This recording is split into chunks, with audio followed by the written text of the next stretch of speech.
Bon, bienvenue dans mon appartement avec une terrasse privatisée. On a vu direct sur le terrain, on peut voir que genre ils sont en train de tout préparer.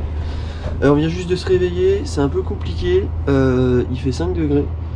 J'ai dormi dans le camtar, je l'ai allumé, j'ai mal dormi parce que j'ai caillé à mort. Mais par contre on n'est pas si mal. On n'est pas si mal dans le camion. On va aller réveiller l'autre tête de mort, le champion de la promo classe Supercross, motocross. Il est là le roumain. Eh gros, il s'est enfermé le con. Schmitt Schmitt Eh Schmitt Schmitt Mais si c'est l'heure là. Eh, il est RC le terrain là. Il est boulette. Bon, il veut pas se réveiller, je vais vous montrer le terrain.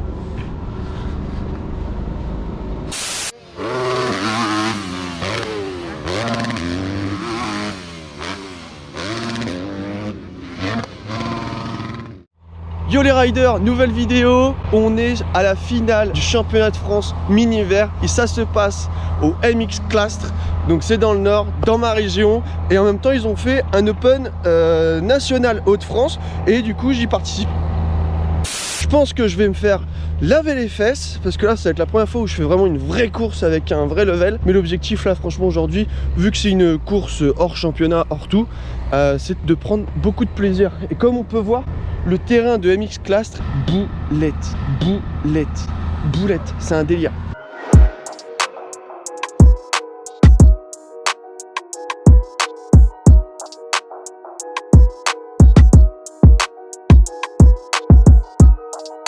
Donc là franchement on est sur un bête de terrain, il est méga long, c'est limite MXGP quoi.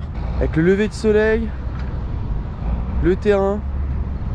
Juste par contre, bon bah on est dans le nord, on est fin septembre, il fait 5 degrés quoi. Du coup là on caille un peu, mais franchement on va essayer de prendre un maximum de plaisir. Et je suis content de faire cette vidéo sur ce terrain. En plus on peut voir que Alexandre Moral il a préparé ça aux petits oignons, avec ses équipes bien sûr. C'est un motoclub, franchement ça mérite d'y aller. Moi j'ai jamais été déçu, à chaque fois que je suis allé sur ce terrain j'ai toujours pris mon pied. Et là en plus ils ont fait pas mal de choses, pas mal de petites parcelles. Pour ceux qui connaissent bien ce circuit, vous allez voir, parce qu'après je vais vous faire une vidéo en GoPro, vous allez pouvoir vous rendre compte qu'il a changé 2-3 petits trucs qui sont franchement sympas. Après la base est restée la même, mais il y a des petits changements au niveau du tracé. La grille de départ quoi. La grille de départ elle est immense. L'idée de la Fédé. Avec la petite cabane au milieu, moi j'adore ça. J'adore les petites cabanes au milieu. C'est Fox Raceway les gars. Avec le water truck, comme aux US. Ouais puis désolé avec ma tête de con et si j'ai une voix un peu rock. Mais bah, j'ai dormi dans le camion cette nuit parce qu'en fait on s'est inscrit un peu à l'arrache à cette course. Du coup pas le temps de louer un gîte. Du coup on a dormi dans le camion comme par hasard. Première nuit après cet été où il fait 5 degrés. Et juste pour rajouter une petite couche, ça reste un terrain qui accueille souvent des gros événements. Notamment l'année dernière ils ont fait la finale du championnat de France féminin où d'ailleurs du coup il y a Verstappen, Caro est là. Et aussi bah, Mathilde Denis, tout le monde connaît Mathilde Denis. Donc c'est un terrain qui blague pas quoi. Il est pas là pour faire des petits championnats, tu vois. Franchement, regardez-moi ce terrain. Là-bas, il y a un pain de sucre de la mort. Lever de soleil, éolienne. Ça pourrait faire une pub pour Enedis ou EDF, ça. Bientôt les motos électriques. Excusez-moi. Abonnez-vous. Mettez la petite cloche pour recevoir une petite notification à chaque fois que je poste quelque chose. Et n'oubliez pas aussi de vous abonner à mon compte Instagram. Et ouais les gars, bah ouais, parce que si je vois que personne s'abonne, moi je vais tout arrêter, hein. Je plaque tout, j'arrête tout, je range tout, j'arrête la moto. Non mais c'est bien, faut bien. En même temps, j'ai du mal à poster assez souvent des vidéos YouTube, mais j'ai pas envie de poster pour poster quoi. Si c'est pour poster des vidéos de merde, ça sert à rien. Ça m'arrive des fois de faire de filmer des trucs. Je me dis vas-y je fais une vidéo YouTube et je vois qu'en fait le contenu, bah je sais pas, il est pas ouf. Du coup bah je me penche pas dessus pour le faire. Ou alors je commence à faire le montage, puis je me dis non ça vaut pas le coup, du coup j'arrête. Du coup j'avoue que je suis pas forcément régulier, mais quand j'essaye de sortir une vidéo YouTube, j'essaye de la faire bien. À savoir que la prochaine vidéo YouTube qui va sortir, ça va être au CBO Days. Donc je sais pas si vous connaissez, d'ailleurs si vous la regardez avant, si vous regardez cette vidéo là avant que les CBO Days ne soient passés, n'hésitez pas à vous inscrire, c'est une top journée. C'est sur 2 jours, vous pouvez tester toutes les motos, n'importe quand, tout le week-end, et aussi pour tout ce qui est enduro, buggy, et je crois même qu'il y a du quad. J'avoue que quad je m'y intéresse pas trop. Mais en tout cas ce qui est sûr c'est que c'est sur un terrain et vous pouvez tester toutes les motos. Il y a même Bose Suspension qui sera sur place, etc. Donc CBO Days les gars, allez vous inscrire, ça vaut grave le coup. Tout ça pour dire que du coup moi je vais faire une vidéo avec mon pote Julien, que vous voyez un peu souvent sur mon Insta, etc. Donc voilà, on se marre bien. D'ailleurs c'est lui qui a gagné là, le championnat dans lequel je roule. On va faire un testing de chaque moto, les 2023.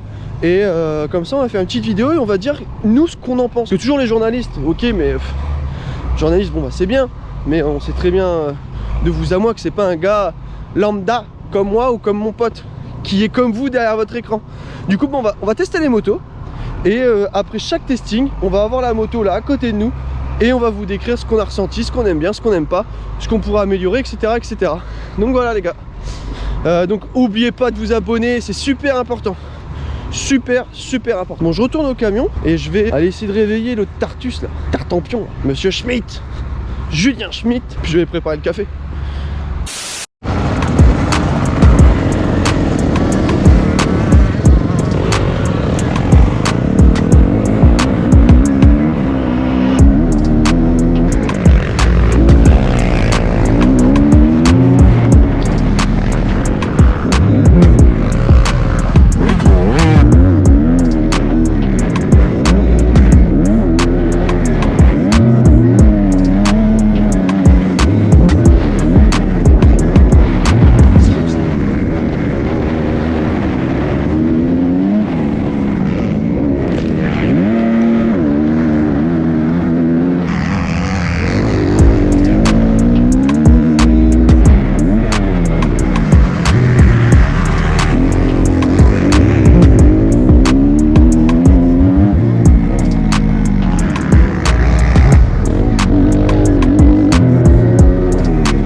Retour des essais, franchement là le niveau c'est abusé quoi. Je suis à l'arrêt comparé à eux, mais le terrain il est vraiment ouf. Bah vous avez dû le voir dans les vidéos, que le terrain franchement il est archi stylé, mais par contre franchement le niveau il envoie grave. Il envoie grave le niveau. Et là du coup là ça va être autour des mini-verts championnat de France. Donc là je crois que c'est les 65 ou 85. Bon en tout cas c'est ouf, le niveau il est dingue. Je me fais déposer par des mecs là. Oh non non, wow. Chaud.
Bon, les séances d'essai se sont passées ce matin avec essai qualif. Je me suis qualifié en bas du classement.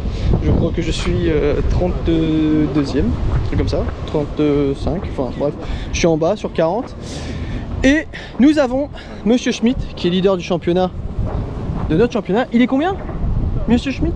Là, 17ème temps. 17ème. Et Polo, l'ancien champion. Paul Gallet. Paul Gallet. Monsieur Polo Il Gallet. est qualifié combien? 25. 25. Donc voilà. Arrête. Donc là, on en est là et on se fait un petit track walk après avoir mangé pour aller voir les petites traces. Bon alors les gars, les experts, on vous écoute. Qu'est-ce qu'il faut faire? Bon, la trace principale partout, gros. Voilà. Y a pas, parce que les gars, de toute façon, ils prennent les traces principales, donc faut y aller, faut rentrer dedans. Bon, elles sont un peu défoncées. Donc nous, avec nos 6 spots de préparateur d'origine, on va essayer de faire un peu les externes, changer un peu les lignes, quoi. Bon, moi pour ma défense, je suis préparé chez HRS Suspension. Bon, moi elles sont préparées, mais c'est vrai que lui il est full stock. Regardez.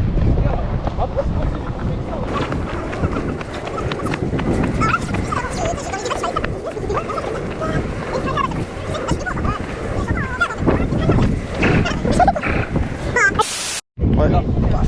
Dès que t'as produit, paf, tu fous tes revenants, tu sais que tu peux ouvrir. Ah, parce qu'à chaque fois en fait je pars à l'avant parce que là je resserre ici. Et du coup, ici vu que je suis pas sur les appuis, là ça glisse. Fais comme moi, Et tu du fais les coup, mêmes arguments. alors qu'il faudrait que j'aille taper dans ce tornier. Soit tu tapes là. Que je me laisse porter en fait, que j'arrête de la. Ouais.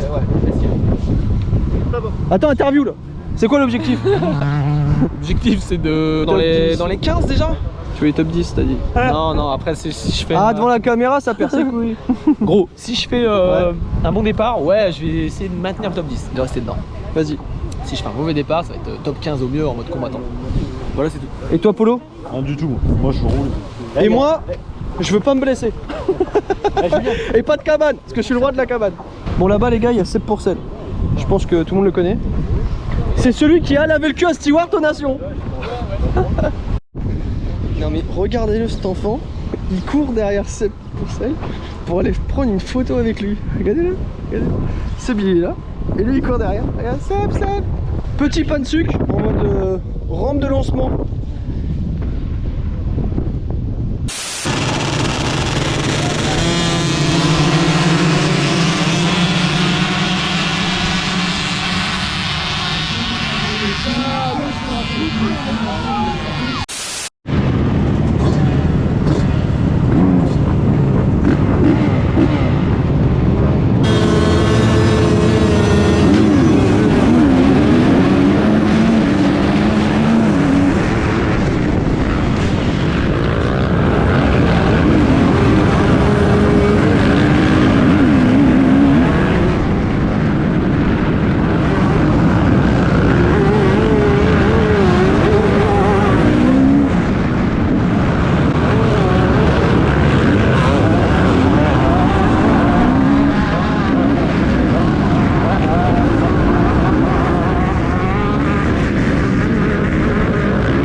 Bon bah du coup retour sur la manche 1. Je suis hyper content parce que c'est la première fois du coup je fais une course comme ça avec un bon niveau, tu vois.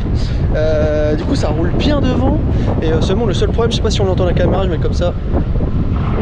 Mais il y a énormément de vent et il y a des grosses tables, gros sauts. Et moi j'avoue là, vous voyez le vent là, comme ça, latéral de côté. Je sais pas si vous voyez les drapeaux au niveau des tables, on voit comme quoi ça s'ouvre sur le côté. Bah en fait tout simplement j'ai pas envie de me mettre un caramel. Du coup bah je les saute pas parce qu'en fait le peu de fois où j'ai essayé de sauter pendant les qualifs où il y avait un peu de vent, j'ai la roue qui part, ou même sur les petits sauts que je sautais, j'ai la roue qui partait direct. Donc j'avoue que j'ai sauté aucun saut. Donc voilà, j'ai juste pas envie de me tuer. Et puis lundi il faut aller au travail quoi. Donc voilà. Mais sinon énormément de plaisir de rouler comme ça dans cette catégorie où ça roule devant, ça tire. J'ai bien kiffé. Donc là maintenant place à la deuxième manche. Et si je me trompe pas j'ai fait 30e. Donc j'étais qualifié 36e, un truc comme ça. Et là j'ai fini dans les 30. Donc c'est plutôt positif. Positif pour moi, après ça reste ça fait qu'un an que je fais de la moto les gars, donc je suis vraiment content et puis on apprend, on continue d'apprendre hein. Donc on va aller se retrouver en manche 2 maintenant.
t'étais au bout, t'étais au bout.